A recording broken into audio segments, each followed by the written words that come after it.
He climbed over the railing, reached out his hand, trying to find a signal. Below him, a sea of zombies swarmed the ground, but he didn't care about the danger. He just wanted to answer his mother's call. However, what he heard on the phone was the sound of zombies crashing through the front door, followed by his family's desperate screams. Jack froze in place, his heart sinking into darkness. Days passed. The city fell into chaos. Fires lit the sky, explosions shook the ground, and every light eventually went dark. The last hope was gone. Jack felt hopeless. Then he tied a white rope from the ceiling, ready to end it all. But just then, a red light flashed from across the street. There was still someone alive. He immediately gave up on dying, struggled violently against the rope, and finally broke free. He looked across, waving his arms in excitement. It was a girl, another survivor. To avoid attracting zombies, they agreed to meet at dawn. The next morning, they finally saw each other face to face. Jack clutched his stomach, and the girl asked if he was hungry. He nodded silently. She said she had food and planned to tie a rope to a baseball to throw it across. But the distance was too far. The ball dropped to the ground. That's when Jack sent out his drone, guiding the rope straight to the girl. She tied the rope to a food box and slid it across to Jack. Inside were snacks and water. He ate gratefully, nodding in thanks. But then danger struck again. A firefighter who had turned into a zombie picked up the rope from the ground and looked straight up toward the girl. The other end of the rope was tied to her table. She rushed to untie it, but the zombie yanked hard. The table flipped over and knocked her unconscious. The zombie began to climb. The man was live streaming a video game. Suddenly, his screen filled with urgent messages from fans, all telling him to run for his life. Even his phone buzzed with an emergency alert. At the same time, screams and sirens echoed from downstairs. Confused, he walked over to the window, only to see pure chaos outside. Residents were pouring out of the building in a frenzy. Fire trucks were crashing out of control, and some people were attacking others, biting them on the street. Jack froze in shock, completely clueless about what was happening. In the building across from him, a woman holding a kitchen knife rushed to find her daughter. But in the very next second, Bud Otter tackled her to the ground and started viciously biting her. Jack panicked, standing still in pure fear. Suddenly, someone began pounding violently on his door. He looked through the peephole, and everything outside appeared normal. Just as he hesitated about opening the door,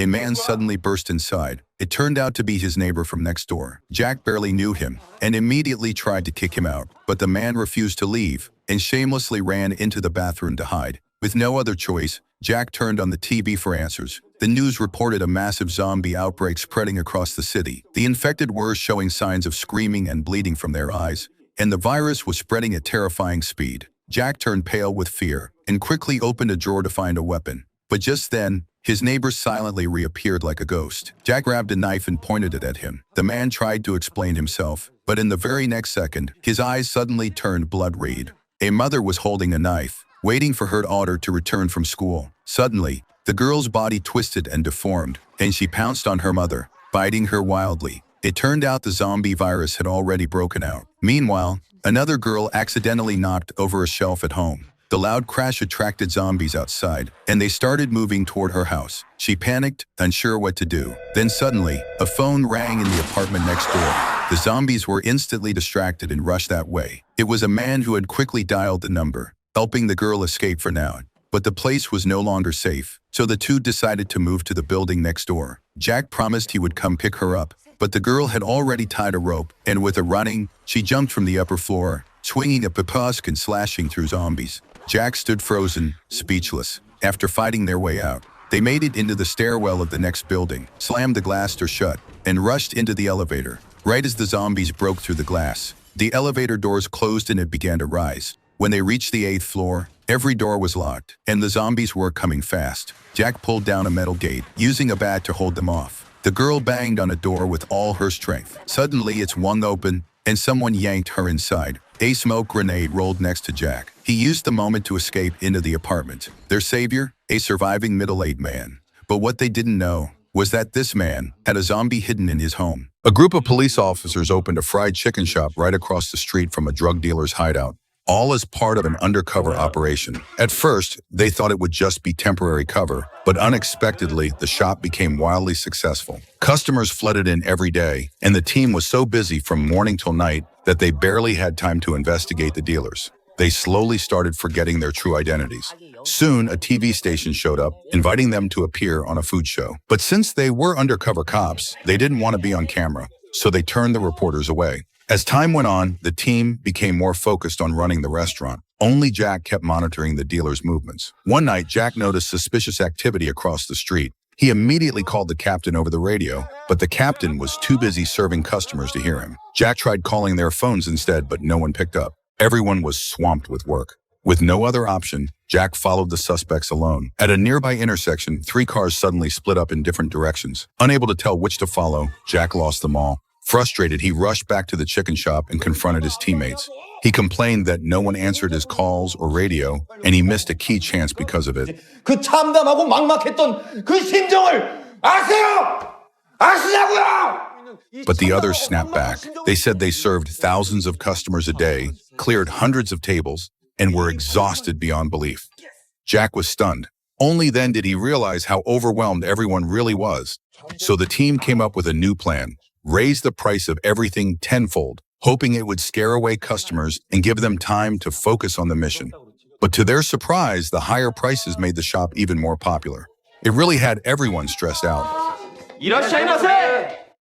A group of cops wanted to monitor a drug gang, so they opened a fried chicken shop. But no one expected business to explode. They were swamped day and night, too busy to gather evidence on the dealers. They almost forgot they were even cops. A few days after opening, a businessman walked in. He wanted to join their brand and open branches nationwide. At first, the cops wanted to refuse, but when he pulled out a whole box of cash, they all changed their minds. Work is work, they thought. Selling fried chicken well was also serving the people, so they struck a deal. The cops would run the main shop while the businessman managed all the branches. From then on, they poured all their passion and energy into running their chicken business.